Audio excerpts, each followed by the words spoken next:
Assalamualaikum warahmatullahi wabarakatuh. Hari ini kita akan bincangkan soalan exam tingkatan 4. Salah satu soalan exam, contoh soalan exam final tingkatan 4. Ada yang dah pernah exam, alhamdulillah kan, kamu boleh buat semua cantik. Saya doakan kamu berjaya selalu. InsyaAllah bahagian C 15 markah soalan dia, jawab mana-mana satu soalan dalam bahagian ni. Dia bahagian C ni walaupun dia ada 2 soalan, dia pilih satu. Dia tak semestinya topik, dia cuma campur topik dia. Okey. Jadi kita tengok contoh soalan ni, soalan pertama ni kita tengok soalan macam yang saya share tu, kamu boleh nampak.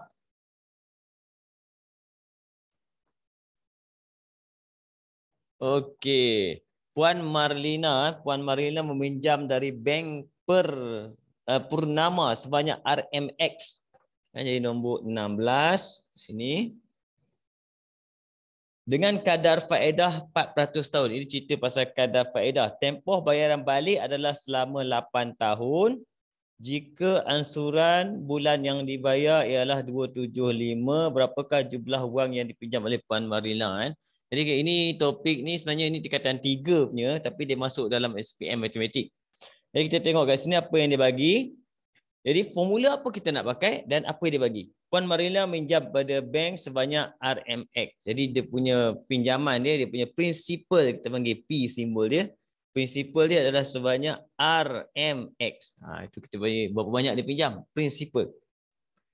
Faedah, okey, rate faedah biasanya R simbol dia. Rate sama dengan 4% tahun. 4% tahun maksudnya 4/100. Setahun kan, okey. Tempoh bayaran balik, time T adalah sama dengan 8 dia terhadap tahun 8 tahun. Ansuran bulanan yang dibayar. Okey, kat sini dia kata ansuran bulanan. Ansuran bulanan ni biasanya untuk soalan macam ni kita akan ambil jumlah ansuran bulanan.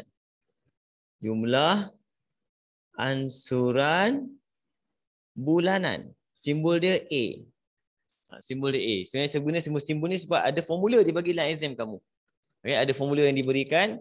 A jumlah ansuran bulanan maksudnya 275 darab dengan, ni bulan, kita kena darab dengan 12 untuk dapat tahun, kena darab dengan berapa tahun? 8 tahun. Jadi kita akan dapat kat sini adalah jumlah ansuran bulanan yang dia kena bayar, total.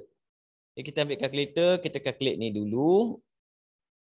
275 darab 12 darab dengan 8, 26,400. Okey, jadi kat sini kita tahu kalau dia kena bayar banyak ni, maksudnya yang dia pinjam prinsipal mesti kurang pada ni sebab kita ada interest. Dan apa formula yang terlibat?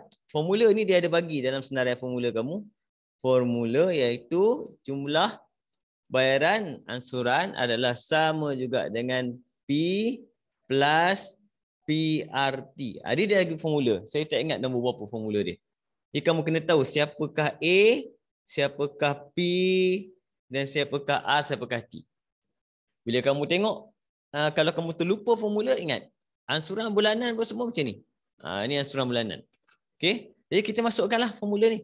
Jadi berapa jumlah ansuran bulanan kita? Kita boleh terbalikkan sebab soalan kita nak cari P. Jadi kita boleh terbalikkan cerita dia. Formula ni maksudnya A letak belah sini. Jadi saya akan letak P RMX, saya letak X sajalah. X campur dengan X darab dengan R 4/100 maksudnya tak apa, tulis 4/1 lah, nak tulis 0.04 tadi.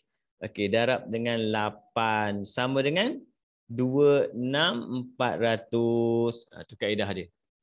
Yang ini kita kira dulu 4/100 darab 8 ni 0.04 darab dengan 8 kita akan dapat 0.32 kan. Jadi X tambah 0.32X 26,400. Jadi sini akan dapat 1 tambah 0.32 1.32X sama dengan 26,400. Jadi kita akan dapat X sama dengan 26,400 bahagi dengan 1.32. Ambil kalkulator. Bahagikan 1.32. Jadi dapat jawapan kita X sama dengan RM20,000. Okey. Ada soalan? Ini topik Cikgu. Ya. Kenapa X tu 1? Kenapa kira 1? X ni 1X. 1X. Ni Oh, dia algebras. bukan macam jadikan dia kuasa 2 lah. Bukan. Dia macam X tambah X. X tambah 2X sama dengan 3X. 3X. Sama macam ni. Tapi cuma nombor dia puluhan. 1 tambah 1.32. Okay. Okay. Ada lagi soalan macam mana? Boleh? Ni kena ingat formula ni. Kalau kamu tak hafal pun tak apa. Tapi dia bagi. Cuma kamu kena tahu. A ni untuk apa? P untuk apa? P ni apa? R ni apa? T untuk apa? Kan? Pelajar tingkatan 4 biasanya lupa benda ni. Benda ni sebab apa? Benda ni tak belajar dalam tingkatan 4. Kita belajar masa tingkatan 3. Okay? Jaga-jaga soalan ni. Favorite ni. Antara soalan favorite. Banyak buku saya tengok dia buat soalan ni. Markah tak banyak. 3 je. Okay? Boleh Kita terus pergi dekat soalan B pula. Panjang soalan B. Dia bagi benda banyak macam ada. Kan? Tengok. Lajak pula.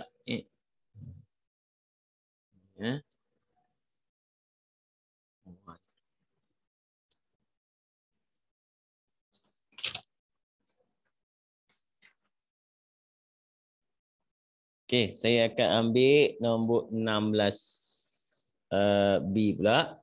Kita baca dulu, simple ya. Kan?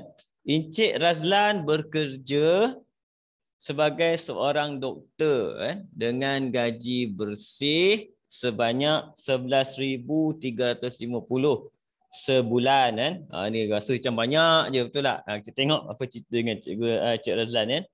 Jadual 4.1 menunjukkan anggaran pembelanjaan bulanannya. Nampak anggaran pembelanjaan. Dia ansuran pinjaman rumah. Ui, besar rumah dia ni. Doktor lah katakan lah. Sebab tu kita panggil banyak banyak nasi, banyaklah keraknya kan. Ini kata biasanya ini ikut keperluan. Kadang-kadang orang kata orang tengok macam doktor tu gaji banyak, orang tak tahu apa. Dia pun ada komitmen dia sebenarnya kan. Jadi ansuran pinjaman kereta 1,850, ini pun kereta besar.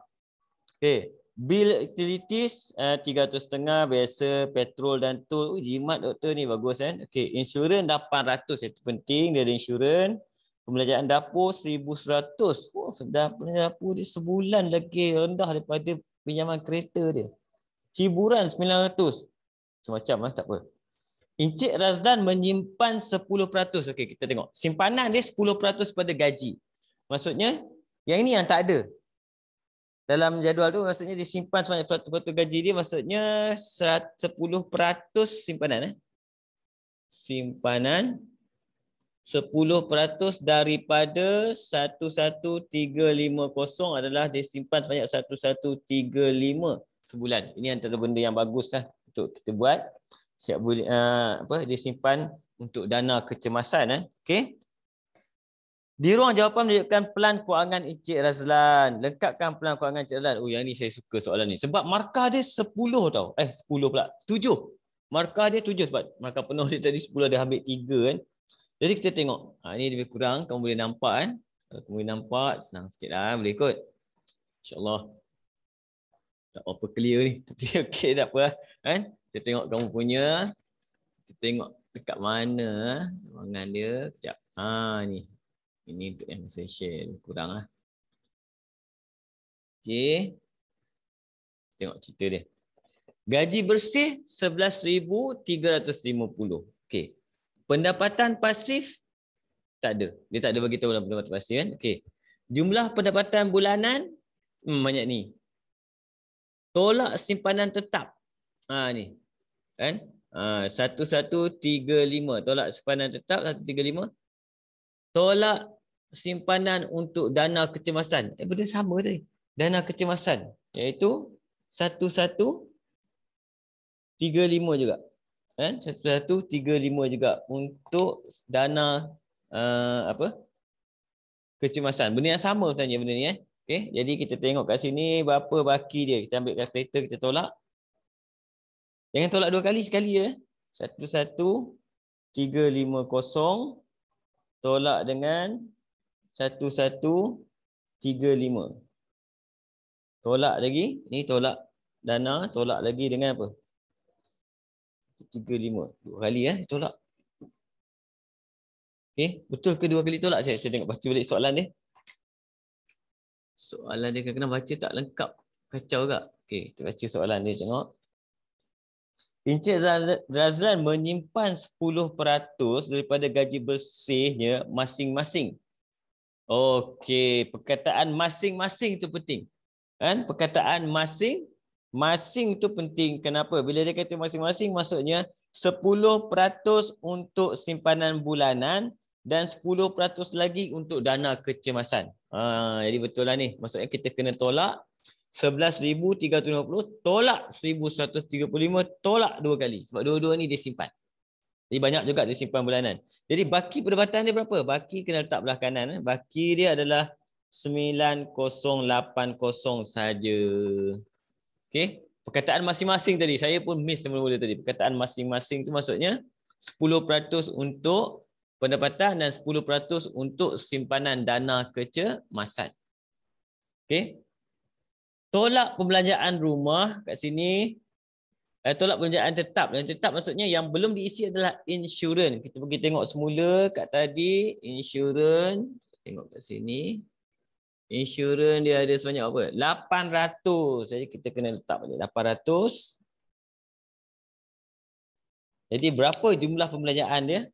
Kita campurkan 3180 campur dengan 1850. Ini untuk pelajar yang buat akaun dia gelak lah. Senang soalan ni. 800. Jadi jumlah semua adalah 5830. Ini jumlah pembelanjaan tetap bulanan. Maksudnya dia kena bayar. Pinjaman rumah kena bayar, kereta kena bayar, insurans pun kena bayar tetap setiap bulan. Okey.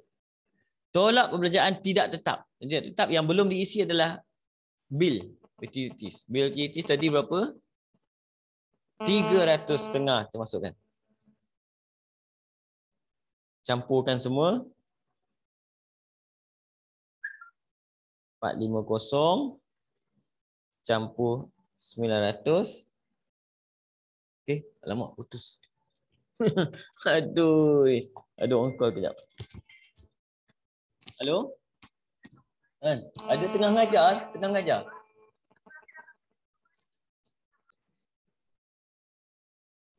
Jadi saya campurkan semuanya. Campur 900 campur dengan 350 akan dapat 2,800 kat situ. Jadi kita kena tolaklah semuanya, tengok pendapatan lebihan dia berapa ringgit. Kita ambil 9,080 tolak dengan 5,830 tolak dengan 2,800. Jadi yang balance dia tinggal hanyalah sebanyak 450. Okey, sebab tu soalan ni agak mudah lah. Agak mudah soalan ni sebab dia hanya minta kat kamu kat situ adalah yang pertama sekali dia minta lengkapkan plan kewangan. Itu saja. Dia suruh lengkapkan saja. Kamu lengkap sini, kamu tengok 7 markah. 1, 2, 3, 4, 5, 6, 7. Maksudnya setiap benda 1, 2, 3, 4, 5, 6, 7. Semua hanya 1 markah. Okey. Cuma kadang-kadang pelajar bila tengok soalan ni, dia tak tahu nak buat apa. Kamu just tengok je apa yang kosong, kalau lengkap isi. Kan? Cuma kadang-kadang ini banyaklah benda dia bagi. Kan? Biasanya kalau soalan tu dia 10 markah, dia akan kurangkan lagi tempat-tempat yang berisi ni, tempat ni dia akan kosongkan supaya kamu isi sendiri. Okey. Dan biasanya dia tak akan bagilah kamu soalan tiba-tiba buat plan kewangan incaran, tak ada. Dia tak ada macam tu. Itu soalan account. Ini soalan matematik dia macam ni. Dia bagi biasanya isi saja ruang kosong. Okey. Itu soalan mudah lah bagi saya. Untuk soalan ni 7 markah. Kita tengok seterusnya. Soalan ni pun favorite juga untuk bahagian B sebenarnya. Tapi kali ni saya jumpa soalan ni dia duduk dekat bahagian C. Okey. Untuk bahagian C, tengok soalan. Yang pertama soalan dia, nyatakan sama ada ayat berikut adalah satu pernyataan atau bukan pernyataan. Yang ini favorite ni. Pernyataan ke bukan pernyataan? Tengok. Dia kata apa situ? 7 campur X sama dengan 10. Adakah dia pernyataan? Okey. C1. Kamu kena faham kan? Pernyataan maksudnya satu benda yang kita boleh nyatakan dia sama ada benar atau palsu. Tapi bila dia kata kat situ 7 tambah X sama dengan 10, X tu kita tak tahu. Bila benda itu kita tak tahu, kita tak boleh nak cakap benda tu benar ataupun palsu. Bila kita tak boleh cakap benda tu benar atau palsu, maksudnya benda ni adalah bukan pernyataan. Dia bukan pernyataan. Okey? Pernyataan adalah benda yang memang kita fakta.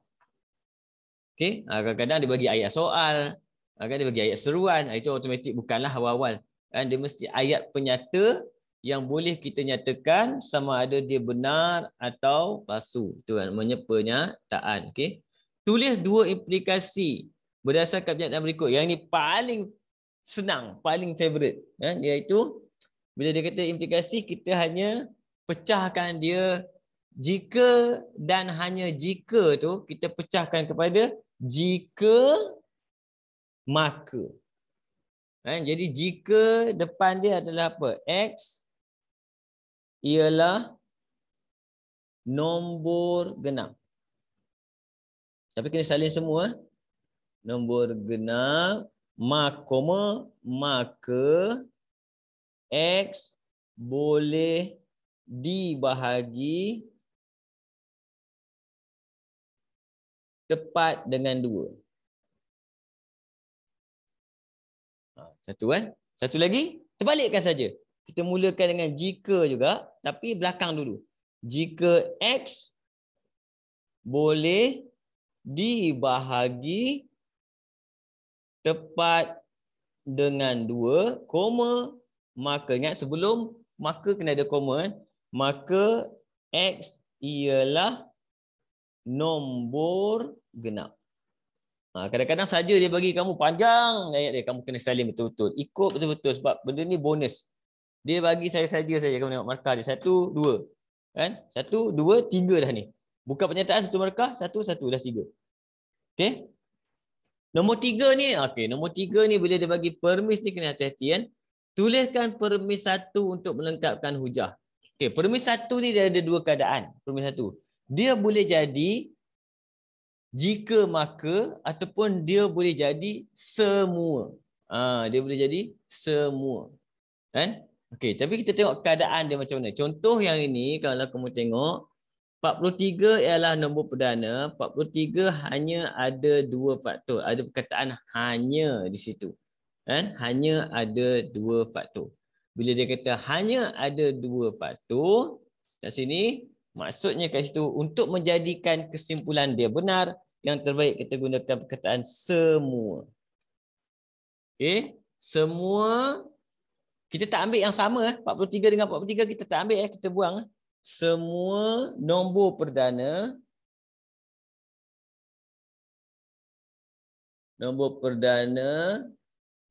mempunyai, hanya tu kita tak letak kan. Semua nombor perdana, tapi kalau pelajar letak juga boleh tak saya tengok. Kataan dia. Boleh tak? Tak ada masalah. Semua nombor perdana hanya mempunyai 2 faktor. Boleh juga. Okey. Salahkah kalau pelajar buat jika maka? Kalau pelajar buat jika maka. Jika maka boleh juga. Kan? Tapi ayat dia pelik tengok. Kan? Okey. Bila kamu buat jika maka, dalam bahagian ni sebenarnya, kalau jika maka, kamu kena salin semua. Jika maka tak boleh buang 43. Semua kita buang 43. Tapi kalau jika maka tak boleh buang. Kalau jika maka maksudnya kamu kena tulis jawapan dia jadi apa? Jika 43 ialah nombor perdana, maka 43 hanya ada 2 faktor. Macam tu. Jika 43 ialah nombor perdana, maka 43 hanya ada 2 faktor. Okey. Biasanya kalau soalan dia jawapan dia semua, pelajar buat jika maka, kadang-kadang ada setengah pemirsa dia tu dia pertimbangkan dulu soalan tu. Kena tengok. Kan? Tapi tak ada masalah. Bagi saya, kalau pelajar buat jika maka pun boleh diterima sebab dia mengikut kesimpulan kamu punya kesimpulan. Premis 1 kamu tu, hujah kamu tu masih lagi kita panggil dia sah. Tak ada masalah. Tapi kena perhatikanlah. Bila dah biasa buat, kamu tahu nak pakai semua ataupun jika maka. Kan? Tapi kebanyakan permis 1 adalah jika maka. Semua ni jarang-jarang. Okey? Tengok Soalan seterusnya. Jawapan tadi. Ini soalan melibatkan set. Nombor 17 soalan melibatkan set. Ini pun kalau dia masuk bahagian C, alhamdulillah, sebab antara yang mudah juga adalah set sini kan. Okay, tengok. Kelas 4 Zuhal mempunyai 18 orang pelajar perempuan, 30 orang pelajar daripada kelas itu termasuk sebahagian pelajar perempuan hadir menyaksikan pertandingan garas band peringkat sekolah. Dia nak faham ayat dia ni. Nak faham ayat dia ni. Okey, diberi set semester dah pelajar kelas 4 Zuhal. Okey.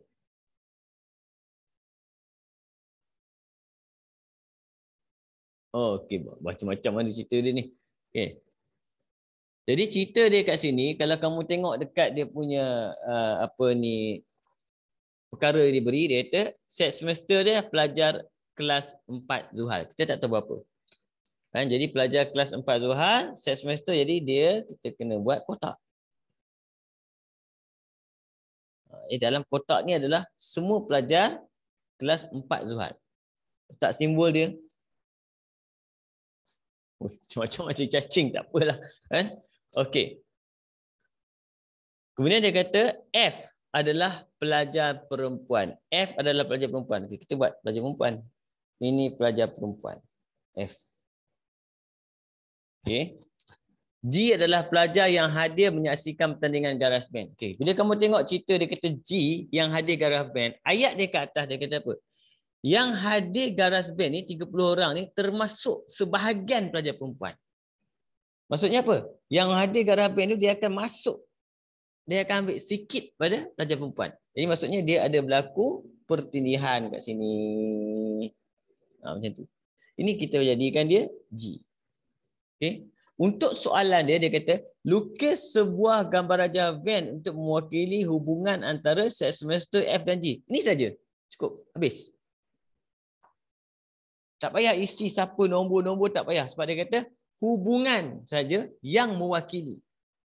Mewakili apa? Set semester, mewakili F dan mewakili G. Sini sudah cukup. Okay? Kalau biasanya, kalau macam ni, kalau saya lah, mungkin saya bagi dalam satu kod, satu markah kot macam ni, senang buat benda ni je kan. Okay? Nombor 2. Diberi bilangan pelajar perempuan yang hadir menyaksikan pertandingan garas band adalah 2 kali bilangan pelajar perempuan yang tidak hadir. Kan? Jadi kena ingat, jumlah pelajar perempuan dalam apa? Kelas 4 Zuhal ada 18 orang. Okay, 18 orang. Jadi kat sini saya buat kat situ N female, NF. F sama dengan 18 orang. Bilangan dia 18 kan? Okey. Kemudian dia kata bilangan pelajar perempuan yang hadir menyaksikan pertandingan garas band. Maksudnya kat sini. Sini adalah yang hadir. Kan? Nampak? Sebab apa? Perempuan garas. Maksudnya ni yang hadir. Adalah 2 kali yang tak hadir. 2 kali yang tak hadir. Maksudnya kalau kita letak sini, saya letak yang tak hadir dia sebagai X. Maksudnya yang hadir dia adalah 2X. Itu dari segi maklumat yang dibagi. Dia kata yang hadir adalah 2 kali yang tak hadir. Okey? Jadi apa kesimpulan kita? Jadi pelajar perempuan adalah jumlah semua adalah 3X. Sama dengan 18. Jadi kita akan dapat X sama dengan 18 bahagi 3, 6. Okey? Jadi kat sini soalan tanya apa? Hitung bilangan pelajar lelaki yang hadir untuk menyaksikan pertandingan tersebut. Bila kita dah dapat X, kita gantikan nombor dalam ni. Jadi maksudnya sini 6 dan sini akan jadi 12. Apa maklumat seterusnya? Dia bagi tahu 30 orang pelajar termasuk yang perempuan ni hadir menyaksikan garas. Jadi maksudnya kat sini campur sini 30. Jadi berapa kat sini? Sini adalah 18. Siapa yang ni? Dia bukan perempuan. Siapa bukan perempuan? Lelaki. dalam cerita soalan SPM dia tak ada kira pondan, tak ada. Dia hanya lelaki dan perempuan yang biasa, yang normal saja. Jawapan kita soalan tanya hitungkan bilangan pelajar lelaki. Jadi bilangan pelajar lelaki yang hadir garaj band adalah sama dengan 18 orang. Okey? Tapi kalau kamu tak tulis ayat penuh, kamu tulis 18 je, pun dah dikira betul. Sebab markah dia 4. Bawah ni ada pengiraan, jadi mungkin kat sini boleh dibagi 3 markah ataupun 2-2 terpulang. Saya dekat soalan ni dia bagi sekali je 4 markah semua. Okey? Ada soalan? Set dulu.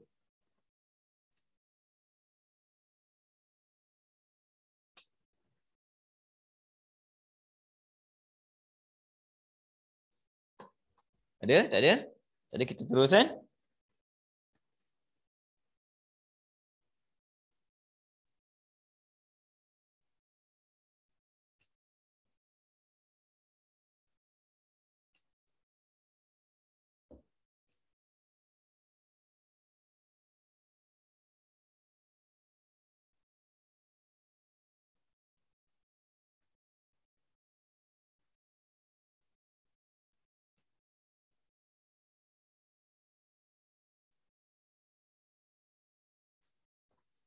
Boleh ke? Okey. Sekarang masuk soalan seterusnya. Ini pun soalan yang favourite saya selalu ulang-ulang untuk kamu, iaitu soalan melibatkan teori graf kan? Teori graf. Tengok soalan dia. Rajah 11.1 menunjukkan satu graf mudah kan? Satu graf mudah. Berdasarkan rajah 11.1, senaraikan set bucu V. Bucu apa? Bucu adalah huruf. Bucu adalah huruf. Disenaraikan, kita just senaraikan. Kena bagi V sama dengan macam ni. Siapa huruf dia? P, Q, tak susun pun tak apa. R, S, T, U. Saya susun. Ini kita panggil dia bucu. Bucu adalah huruf-huruf yang terlibat. Itu bucu. Okey. Lukis satu pokok bagi graf itu. Okey, pokok. Apa maksud pokok? Pokok maksudnya dia mesti part of graph. Kita panggil dia subgraph. Sebahagian daripada graf. Sebahagian daripada graf yang menyambungkan semua titik. Menyambungkan semua titik. Yang pertama, menyambungkan semua titik. Kemudian syarat dia tidak boleh ada gelung ataupun kita panggil dia cycle. Cycle maksudnya dia tak boleh ada macam segitiga ni daripada mula kat mana pusing patah balik ke tempat tak boleh. Jadi kita akan buat pokok. Macam mana buat pokok? Kita boleh buat macam mana pun asalkan semua titik disambung. Contoh, okey. Saya ambil dia suruh lukis kat sini, jadi kita lukis kat atas dulu. P, katakan kita sambung ke Q. P sambung ke Q. Kamu ambil P sambung ke Q. Kemudian yang ini sambung ke sini. Kemudian ini sambung ke sini. Ini sambung ke sini. Nampak? Kemudian yang ini sambung ke sini. Sudah cukup. Kamu sambung ke sini salah sebab dia mula kat P patah balik kat P. Tak boleh. Okey. Kamu buat garisan ni semua tak boleh juga. Tapi kalau nak buat kita tengok kemudian. Sini salah satu jawapan. Kita panggil dia pokok. Dia tulislah. Dia lukis kat sini. Lebih kurang titik dia.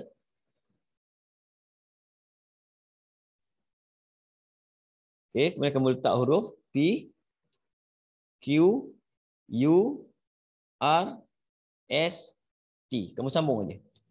Okey, sambung je. Jangan macam ni. Kalau macam ni boleh. Apa lagi? Macam mana lagi boleh buat? Banyak cara boleh buat. Banyak cara. Asalkan semua titik disambung. Bercabang pun tak apa. Contoh bercabang macam mana? Macam ni. Sambung semua pergi U.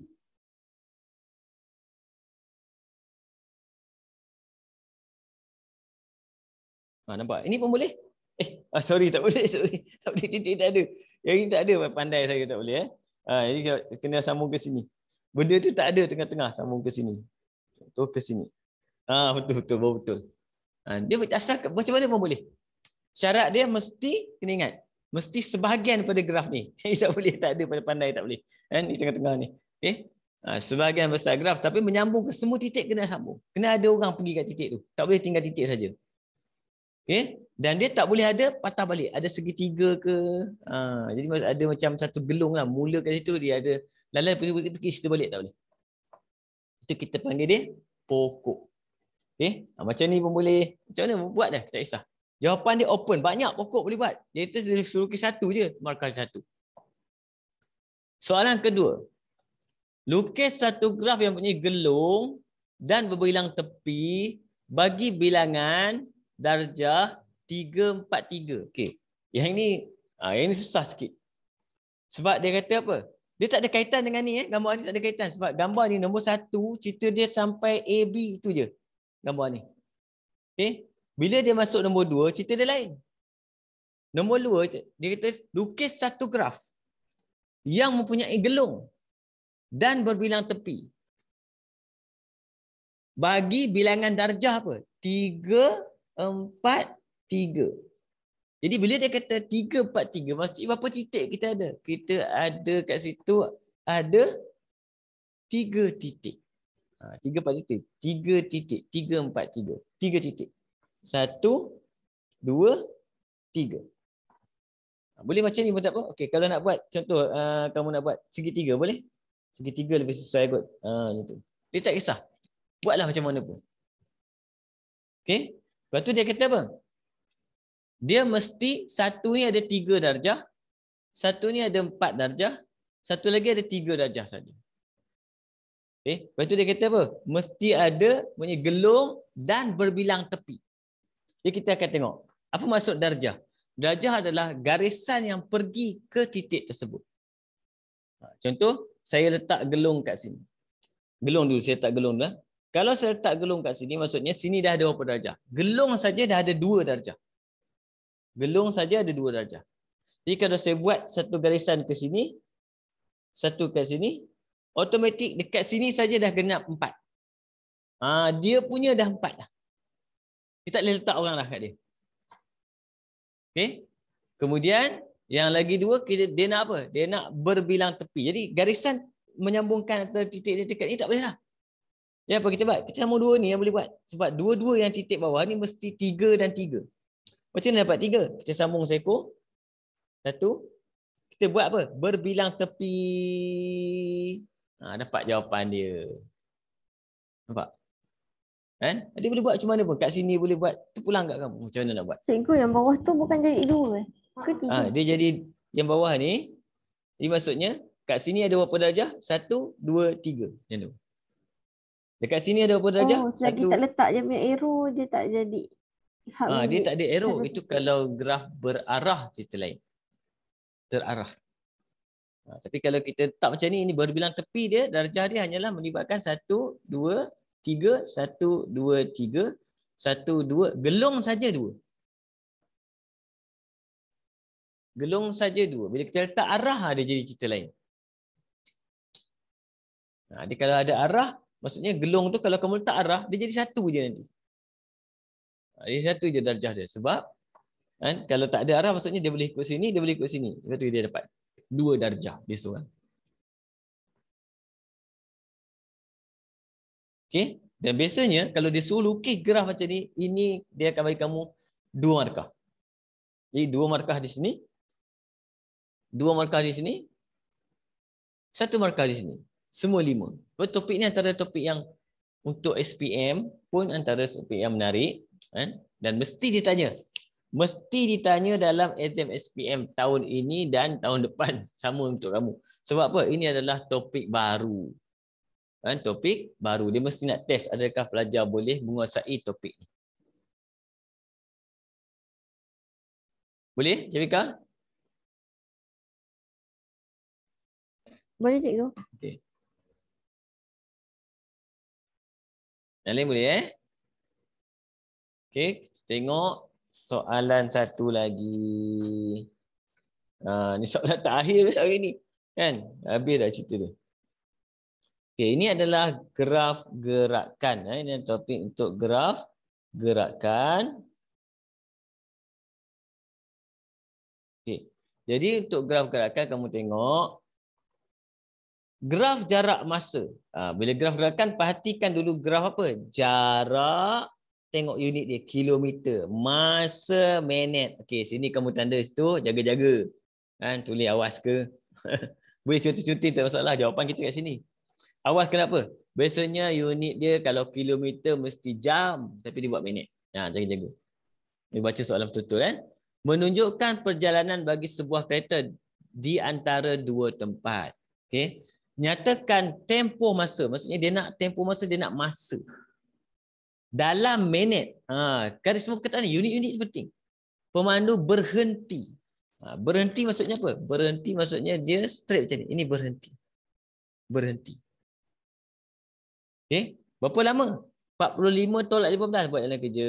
45 tolak 15 sama dengan 30 minit. Mudah, topik ni mudah. Memang kamu boleh skor. 6 markah skor. Okey. Hitung laju kereta itu sebelum pemandu berhenti berehat. Mana yang laju? Laju. Apa formula laju? Kalau kamu lupa, letak je formula laju. Laju sama dengan jarak per dengan masa. Okey. Sebelum dia berehat. Sini.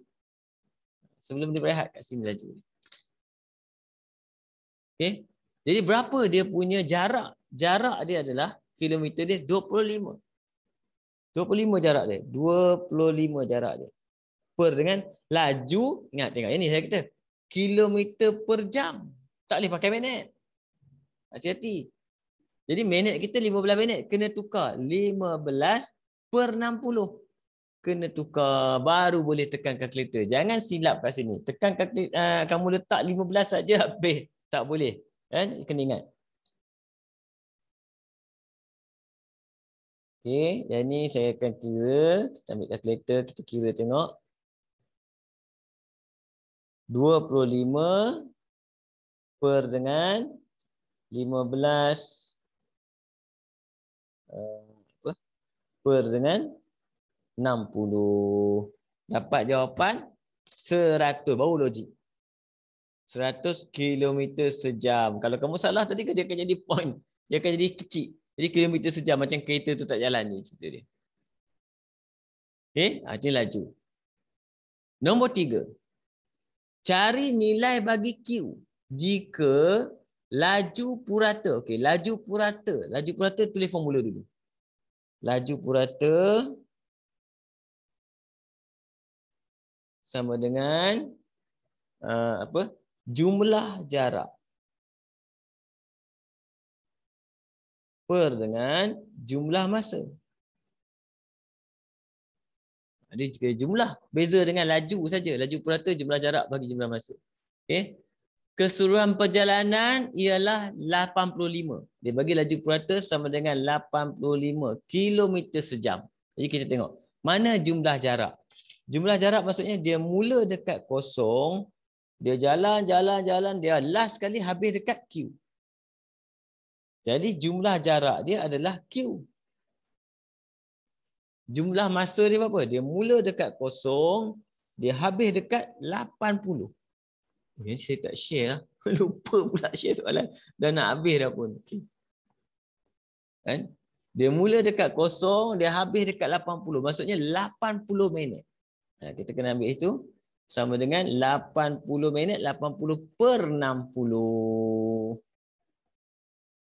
Okay. Jadi dapatlah jawapan kita. Jadi Q sama dengan 85 darab dengan 80 per 60. Ambil kalkulator kira.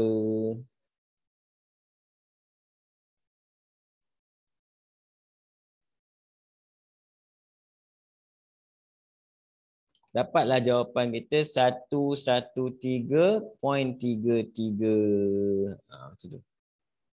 Okay. Topik ni graf gerakan ni adalah topik yang kamu kena skor.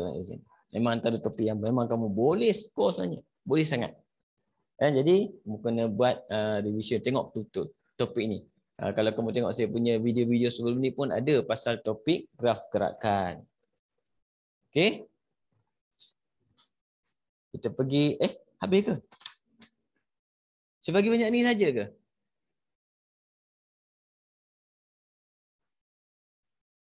Dua soalan. Oh, bahagian C. cikgu. Alamak. Sikit je. Rasa macam kejap je. Senang ke? Boleh faham tak? Boleh faham? Boleh ingat boleh Okey. Itu exam masuk banyak tak? Bahagian C. Dia kamu jawab format sebenar kan? Cikgu. Okey, bahagian C dapat penuh markah. Tak tahu lagi cikgu belum habis tanda tapi Tak dapat result lagi lah. uh-uh. Okey, tak apa. Untuk apa? Arif. Oh, Arif lama tak tengok. Jarang nampak Arif ni. Arif ada exam tak hari tu? Tak tahu cikgu. Tak tahu Apa tak tahu. Kalau kamu tak ada exam hari, nanti kalau kamu nak, kamu bagi tahu, saya boleh bagi kamu latihan untuk buat. Lepas tu saya semakkan untuk kamu. Ya? Baik cikgu. Okey. Bagi tahu je saya, tak apa. Tak masalah. Betul, kalau ada soalan tu tanyalah Arif. WhatsApp saya. Ada soalan tanya. Kan? Ya, macam Balkis dengan Sabrina ni, dia lepas cuti. Lepas cuti kan Balkis? Exam? Wah, syok. Okey. Cuti ni tak payah study. Cuti betul-betul. Lepas masuk balik nanti kita buat revision. Cuti sungguh-sungguh. Kan? Senang nak dapat cuti bulan 12, lepas tu sambung sekolah balik. Kan? Masih lagi tingkatan 4 ni. Belum tingkatan 5 lagi. Okey? Okey, jadi masa kita banyak lagi sebenarnya ni tapi tak dah habis. Okey.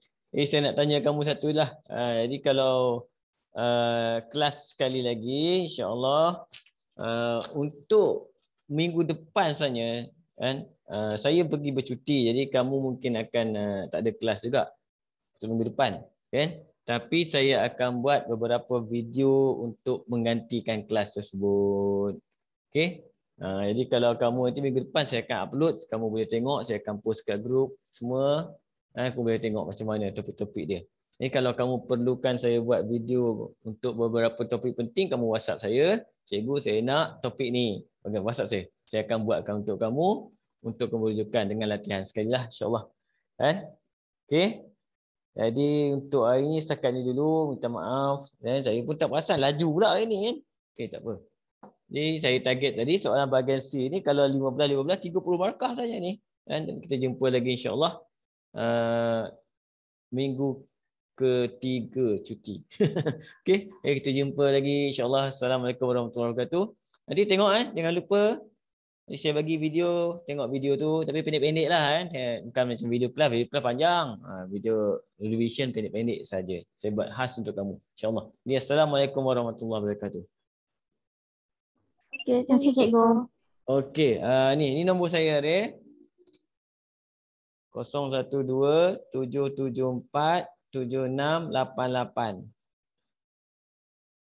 Okey. Terima kasih cikgu. Terima kasih cikgu. Sama-sama. Baik. Sebab minggu depan tak ada kelas, sebab saya pun tak ada juga. Cuti juga. Tengok video senang sebab saya nak buat kelas kat kampung tapi internet krik-krik. Faham. Jadi dah try tahun lepas saya pernah buat. Memang sakit hati. Tapi saya buat video tak apa. Video macam saya buat video kat rumah saya tu. Nanti saya pergi dekat jalan raya, tengah jalan tu lain kuat. Tapi tengah jalan lah. Saya upload lah. Okey, baik. Kita jumpa lagi insya-Allah.